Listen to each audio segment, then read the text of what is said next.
I've read 47 real estate books in the last 2 years. Most of them were a waste of time, but 5 of them completely rewired how I think about money, property, and what financial freedom actually looks like. Today, I'm going to break down those 5 books, what they teach, what they get wrong, and most importantly, what you can skip. I did the reading so you don't have to. Let's start with the one everyone's heard of, Rich Dad, Poor Dad by Robert Kiyosaki. And look, I know some people roll their eyes at this book, but here's the thing. There's one lesson in here that's worth the entire read. Assets put money in your pocket. Liabilities take money out. Your house is not an asset. It's a liability until it produces income. That single reframe changed how I look at every financial decision. The book's not perfect. The numbers are fuzzy and there are no step-by-step instructions. But as a mindset shift for a beginner, it's exactly where you should start. Next is the book on rental property investing by Brandon Turner. This is the opposite of Rich Dad, Poor Dad. Zero philosophy, all tactics. Turner walks you through exactly how to find a deal, how to analyze it with real numbers, how to finance the purchase, and how to manage tenants once you own the place. The chapter on the 4 wealth generators of rental properties, cash flow, appreciation, loan paydown, and tax benefits, that chapter alone is worth more than the price of the book. If you're actually going to buy a rental property, this is your playbook. Third is The Millionaire Real Estate Investor by Gary Keller.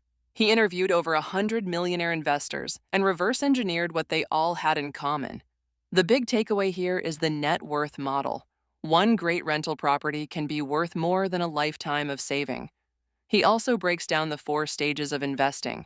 Think a million, buy a million, own a million, receive a million. Book 4 is What Every Real Estate Investor Needs to Know About Cash Flow by Frank Gallinelli. This is the most boring book on the list, and also the most important. Gallinelli teaches you how to actually do the math. Net operating income, cap rates, internal rate of return, discounted cash flow, all the terms investors throw around without really understanding.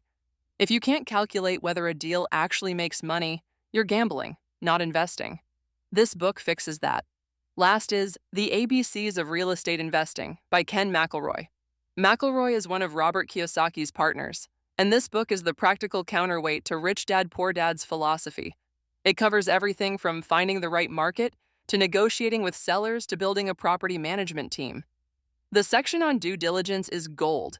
He walks through real deal examples with actual numbers, so you can see what a good investment looks like on paper before you ever write a check.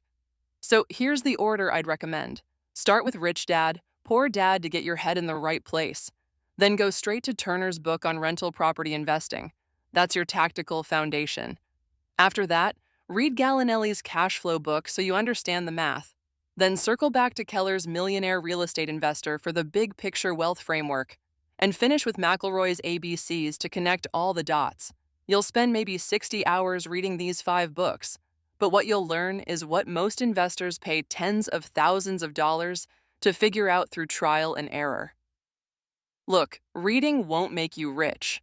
Taking action will. But action without understanding is just gambling, and real estate is way too expensive to gamble with. These 5 books gave me the foundation to start investing with real confidence. If there's a book that changed how you think about money, drop it in the comments.